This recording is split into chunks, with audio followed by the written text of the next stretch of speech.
सभी सम्मानित शिक्षक साथियों को नमस्कार। साथियों, जैसा कि वर्तमान में विद्यालय की यू डायस बुकलेट अर्थात जिसको हम सांख्यिकी कहते हैं उसको भरने का कार्य गतिमान है। इस यू डायस बुकलेट के भरने से संबंधित कुछ महत्वपूर्ण जानकारी मैं आपके साथ साझा करने वाला हूं। सबसे पहली बात साथियों, ये जानना जरूरी है कि इस बुकलेट में कौन कौन से सत्र की जानकारी भरी जानी है। तो बड़ा स्पष्ट रूप से आप ध्यान रखें कि वर्तमान सत्र जो चल रहा है 2021-22 जो अप्रैल से प्रारंभ हुआ है, इस वर्तमान सत्र 2021-22 की कोई भी जानकारी इस यू डायस बुकलेट में नहीं भरनी है। तो पुनः आप ध्यान दें, इस वर्तमान सत्र 2021-22 की कोई भी जानकारी, नामांकन से लेकर के कोई भी जानकारी आपको इस बुकलेट में नहीं भरनी है। इस बुकलेट में शैक्षिक सत्र 2020-21 से संबंधित जानकारी भरनी है या गत सत्र, उससे भी गत सत्र अर्थात 2019-20 की जानकारी इसमें भरी जाएगी। दूसरी बात, इस बुकलेट में जहां भी साथियों वर्तमान सत्र लिखा हुआ है वहां पर आप 2020-21 की जानकारी इसमें भरेंगे, और जहां भी इस बुकलेट में गत सत्र लिखा हुआ है तो वहां पर आप ध्यान से 2019-20 वाले सत्र की जानकारी भरेंगे। तो दो बातें तो ये याद रखनी है।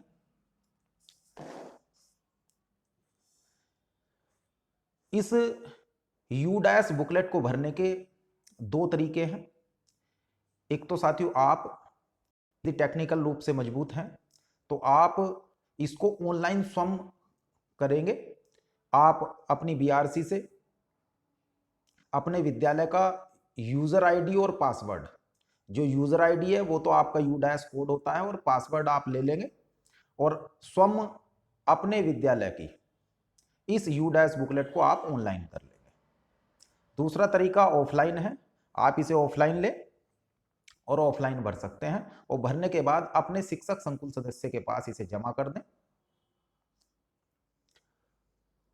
इस यू डैश बुकलेट में आप देख पा रहे 11 भाग हैं। मैं जल्दी से इनको कवर करता हूं और प्रयास करूंगा कि जो मुख्य मुख्य बातें हैं उनको मैं शीघ्रता से इनमें पूरा कर दूं। सामान्य साथियों, पहला भाग है स्कूल का विवरण। इसमें सभी चीजें आपने पहले भरी हैं, और जिन शिक्षक साथियों के पास पिछले साल की यू डैश बुकलेट विद्यालय में रखी हुई है उसका इसमें पूरा सहयोग ले। इसमें अक्षांश देशांतर भरने हैं। तो अक्षांश देशांतर के लिए यानी कि लैटिट्यूड लॉन्गिट्यूड, इसके लिए आप एक ऐप मोबाइल में आता है लैटिट्यूड लॉन्गिट्यूड के नाम से, उसको आप इंस्टॉल कर लीजिएगा और अपने विद्यालय में जाकर के जब उसे ओपन आप करते हैं तो उसमें आपके विद्यालय के लैटिट्यूड और लॉन्गिट्यूड आ जाते हैं और पूरी डिजिट आप यहां पर भर दीजिएगा। अगर आपके पास पुरानी यू डैश बुकलेट यानी कि सांख्यिकी रखी हुई है तो उसमें लिखे हुए होंगे, आप उसमें से लिख सकते हैं।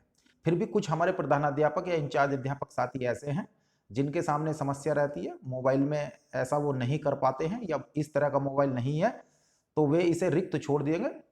बीआरसी पर जो भी ऑनलाइन करेंगे तो आपके विद्यालय के सम्मुख अक्षांश देशांतर पहले से ही लिखे हुए होंगे, और किसी कारणवश यदि नहीं है तो बीआरसी से आपको फोन कर लिया जाएगा, उसके बाद इस समस्या का समाधान होगा।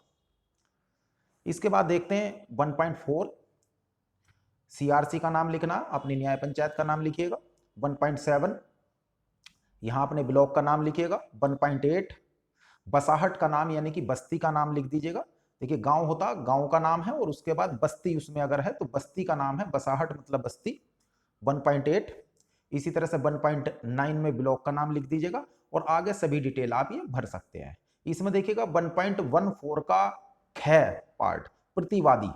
तो प्रतिवादी का मतलब है कि जो वास्तव में इस फॉर्म को भर रहा है सदस्य या भरने के लिए उत्तरदायी है, जिम्मेदार है, उसको, यानी कि इसमें इंचार्ज अध्यापक और प्रधानाध्यापक का नाम इसमें लिखा जाएगा प्रतिवादी में।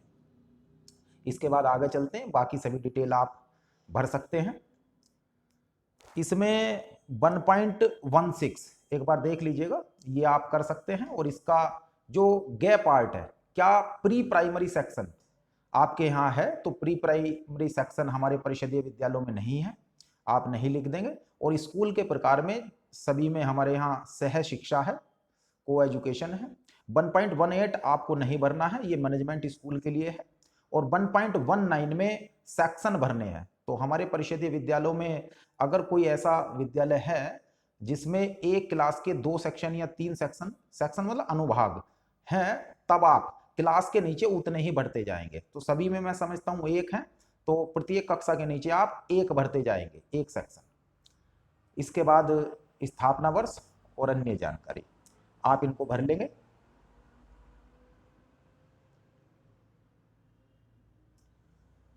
.23 ऐसा कोई CWSN संबंधी कोई विशेष स्कूल जो हमारे दिव्यांग बच्चे हैं, केवल उनके लिए स्पेशली कोई स्कूल है तो भरेंगे, ऐसा परिषदीय में नहीं है। इसी तरह से 1.24, 1.25 क्या आवासीय है तो नहीं।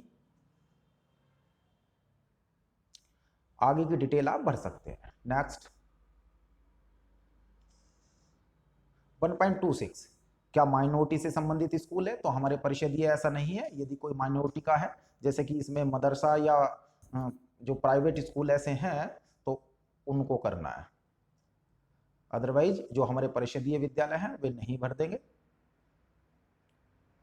किस भाषा में पढ़ाया जाता है ये सभी डिटेल आप भर सकते हैं। ठीक है। 1.30 क्या उच्च प्राथमिक विद्यालय में कोई प्री वोकेशनल पाठ्यक्रम प्रदान करता है तो हमारे परिषदीय में अभी प्री वोकेशनल पाठ्यक्रम नहीं है, आप नहीं भर देंगे। 1.32 ये परिषदीय को नहीं भरना है। 1.33 ये भी परिषदीय विद्यालय को नहीं भरना है। आगे की डिटेल आप भर सकते हैं। नेक्स्ट देखिएगा, इसमें आप 1.36 आंगनबाड़ी केंद्र यदि आपके विद्यालय में है तब आप डिटेल भरिएगा, उनका आंगनबाड़ी का केंद्र का कोड भर दीजिएगा और आंगनबाड़ी केंद्र में कितने बच्चे हैं इनको भरिएगा। यदि आंगनबाड़ी केंद्र विद्यालय परिसर में नहीं है तब आपको डिटेल नहीं भरनी है। इसका गैप पार्ट है, क्या आंगनबाड़ी कार्यकर्ता बाल शिक्षा में प्रशिक्षित हैं तो हैं, वे प्रशिक्षित हैं। इसमें 1.37, 1.38 और 1.39 ये 3 ऐसे प्रश्न हैं जिनको आप स्वयं भी कर सकते हैं और फिर भी आपकी सुविधा के लिए एक मैसेज के माध्यम से आपको प्रेषित कर दिया जाएगा इन तीनों क्वेश्चन की डिटेल। 1.37, 1.38 और 1.39 आप स्वयं भी इसे भर सकते हैं। इसके बाद 1.40 CC इसमें नहीं भरना है। 1.41 और 1.42 ये परिषदीय के लिए नहीं है, जो हमारे प्राइवेट स्कूल हैं उनके लिए हैं। आगे चलते हैं।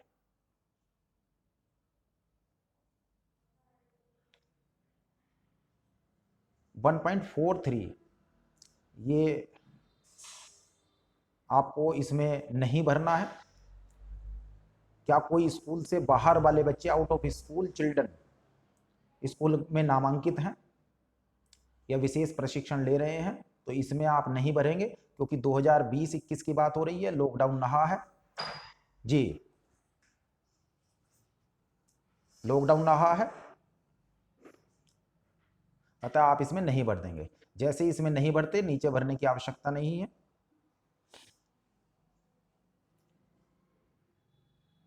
इसी तरह से 1.44 इसमें 0 भर दीजिएगा। 1.45 इसमें आप महा 04 कोड भर दीजिएगा। आगे डिटेल आप भर सकते हैं। नेक्स्ट, निरीक्षणों की संख्या आदि ये सभी आप पूरा कर लेंगे। इसमें एक बिंदु है 1.50 एसएमसी की डिटेल आपको देनी है। यहाँ पर एसएमसी की अलग अलग डिटेल देनी है, आप इनको भर सकते हैं। एसएमसी का अकाउंट नंबर 1.51 ये आपको भरने की, परिषदीय विद्यालय को भरने की आवश्यकता नहीं है, आपको एसएमसी की भरनी है। एसएमडीसी ये हमारे जो मैनेजमेंट के विद्यालय हैं उनमें है, उनको ये कार्य करना है। नेक्स्ट,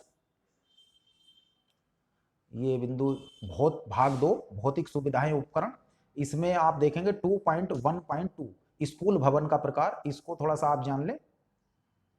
स्कूल के भवन ब्लॉकों की संख्या, देखिए ब्लॉक का मतलब ये है कि आपका कोई आपका विद्यालय है, उस विद्यालय में आप देख रहे हैं कि 4 कमरे तो एक जगह बने हुए हैं और 3 कमरे एक जगह बने हुए हैं। इसका मतलब आपके विद्यालय में 2 ब्लॉक हो गए हैं, एक ब्लॉक में 4 कमरे और एक ब्लॉक में वैसे हम देखते हैं कि हमारे जितने भी ज्यादातर परिषदीय विद्यालय हैं 3 या 4 जो भी कमरे बने हुए हैं वो सारे एक साथ बने हुए हैं, तो पूरा जो भवन है उसमें एक ब्लॉक है। लेकिन कहीं कहीं पर देखेंगे 2 ब्लॉक हैं, या कोई विद्यालय हमारा कंपोजिट हो गया है, एक प्राइमरी जूनियर, तो वहां पर भी 2 ब्लॉक हैं। और वो ब्लॉक कैसे हैं, उनकी पक्के हैं कच्चे हैं, तो वो आप लिखिएगा।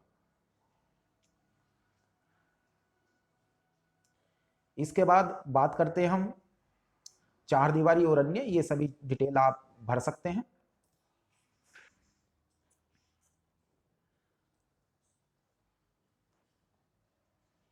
नेक्स्ट,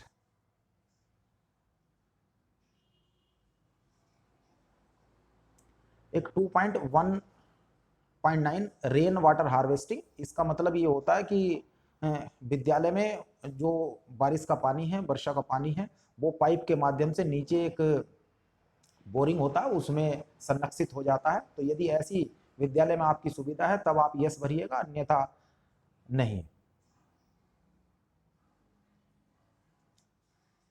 पुस्तकालय है और कितनी इसमें पुस्तकें आई हुई हैं, ये चीजें आपको भरनी है, ये डिटेल आप भर सकते हैं।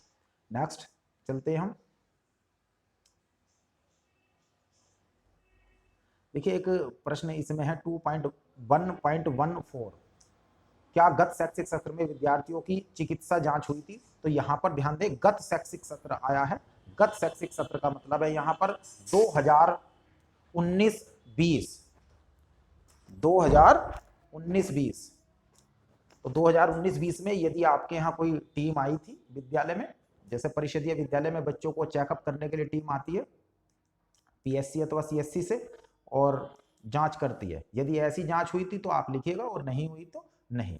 डी वार्मिंग गोली, उस जांच के बाद फिर डी वार्मिंग गोली बच्चों को दी गई थी, और आयरन की गोलियां यदि बच्चों को दी जा रही थी तब आप उसकी डिटेल भरिएगा। आगे सभी डिटेल आप स्वयं भर सकते हैं। भौतिक सुविधाएं एवं विवरण, ये जो हमारे परिषदीय विद्यालय हैं उनको नहीं भरना है। आगे चलते हैं।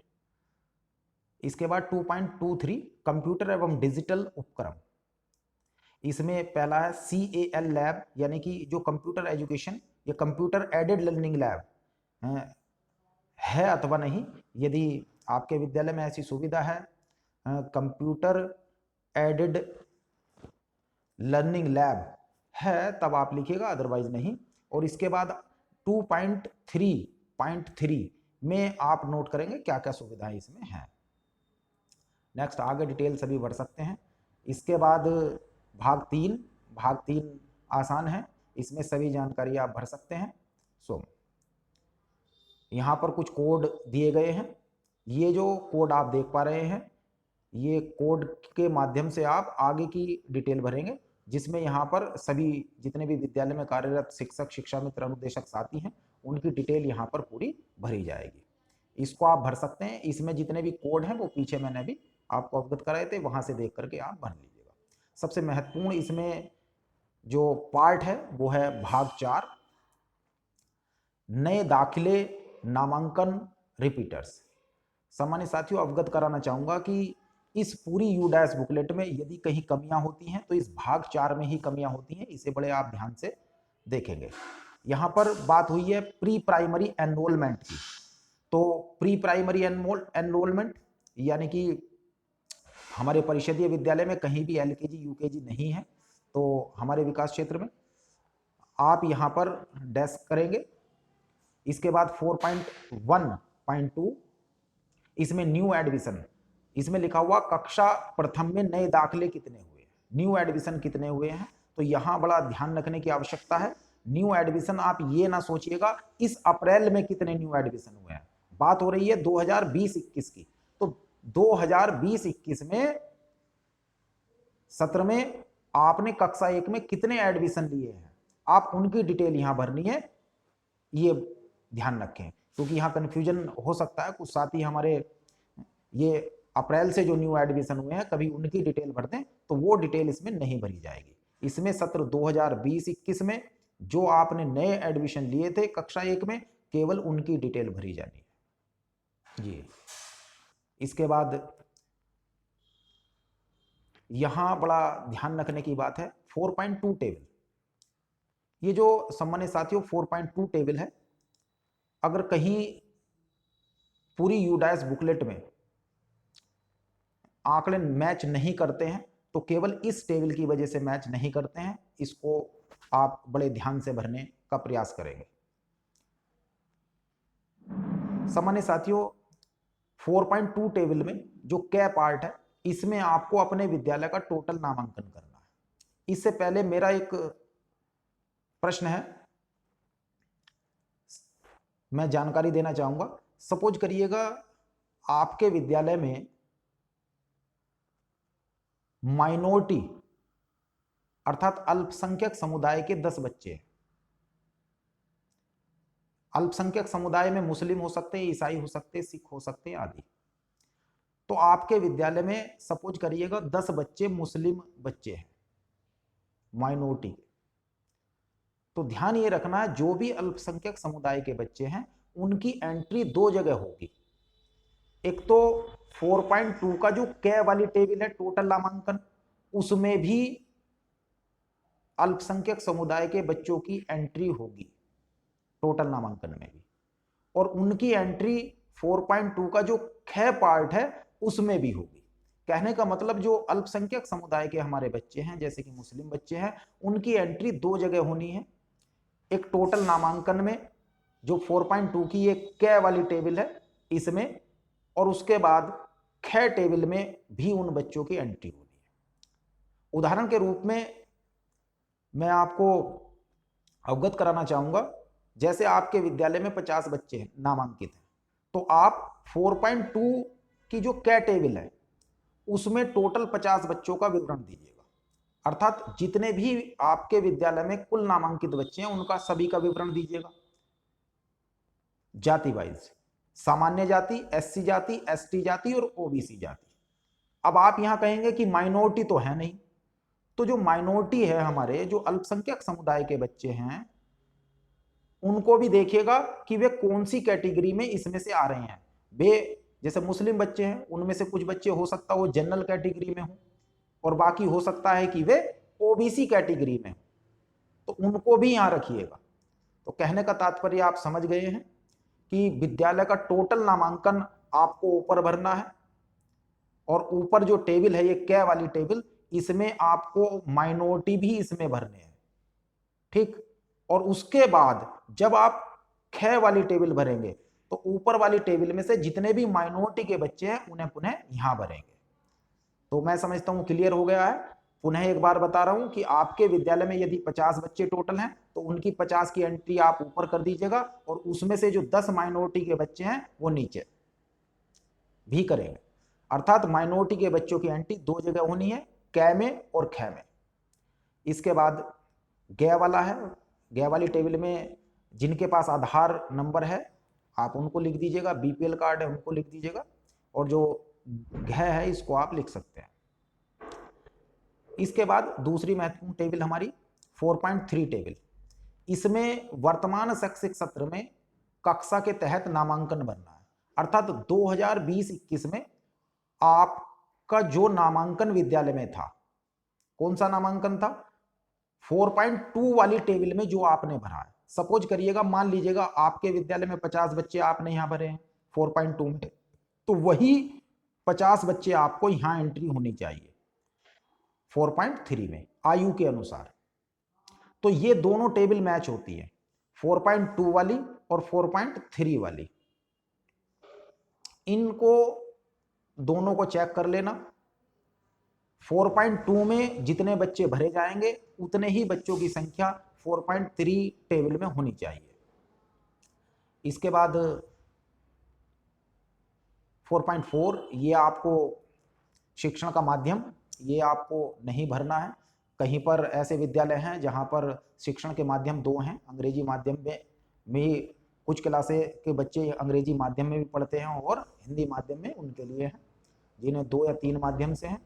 4.5 रिपीटर्स की बात करूंगा, तो देखिएगा पुनरावर्तक यानी कि रिपीटर्स जितने भी हमारे परिषदीय विद्यालय हैं सभी में बच्चे प्रमोट हो जाते हैं या उत्तीर्ण हो जाते हैं, कोई भी बच्चा फेल नहीं होता है। तो ऐसी स्थिति में कोई भी परिषदीय विद्यालय के कक्षा 8 तक, कोई भी कक्षा 8 तक रिपीटर्स की संख्या या नहीं बढ़ेंगे, रिपीटर्स की संख्या 0 रहेगी।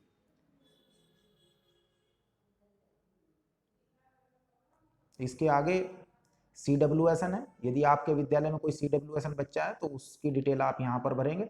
और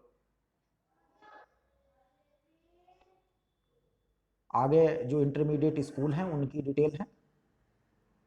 भाग 5, बच्चों को जो प्रोत्साहन या सुविधाएं दी जा रही हैं, निःशुल्क पाठ्य पुस्तकें, इसके बारे में आप, और जो वर्दी मिली है, जो ड्रेस है, उसके बारे में आप यहां पर भर सकते हैं। ये दोनों टेबल प्राइमरी और जूनियर के लिए हैं। और इससे आगे जो डिटेल हैं वो सभी प्रारंभिक स्तर पर वार्षिक परीक्षा का परिणाम। भाग 6 महत्वपूर्ण है। देखिएगा, गत वर्ष में वार्षिक परीक्षा का परिणाम, तो ये 2 टेबल परिषदीय विद्यालयों को भरनी है। ऊपर वाली टेबल कक्षा प्राइमरी के लिए है, कक्षा 1 से 5, और दूसरी 6 से 8 के लिए। जो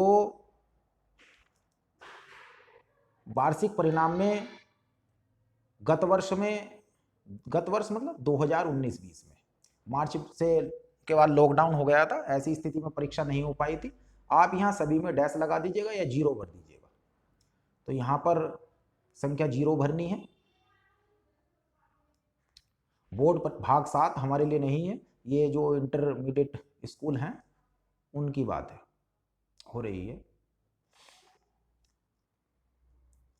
प्राप्ति और BA भाग 8, भाग 8 में देखिएगा, ये आप भर सकते हैं कि कितना धन आया। संयुक्त स्कूल अनुदान अर्थात जो कंपोजिट ग्रांट है या लाइब्रेरी ग्रांट है या स्पोर्ट्स हैं, ये कितना आया, इसको आप भर दीजिएगा।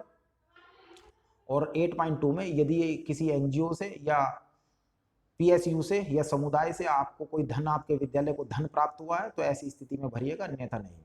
और क्या आपने इसकी सूची पंजिका रखी है? सेक्शन 9 है वोकेशनल एजुकेशन, ये परिषदीय विद्यालय के लिए नहीं है, तो इसे आप छोड़ दीजिएगा कि कोई वोकेशनल कोर्सेज चल रहे हैं, नहीं चल रहे हैं।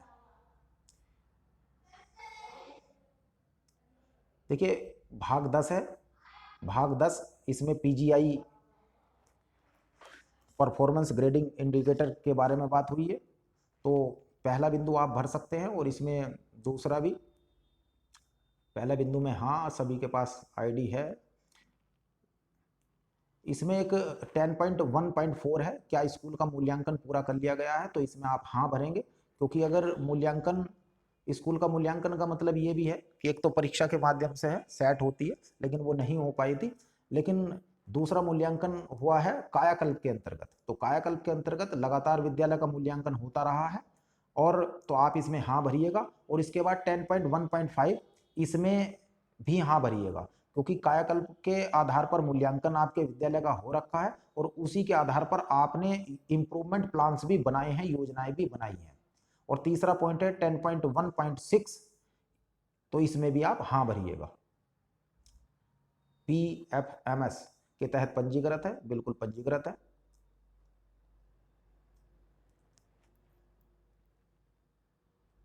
स्कूल की सुरक्षा, अन्य सभी ये बिंदु आप पूरे कर सकते हैं।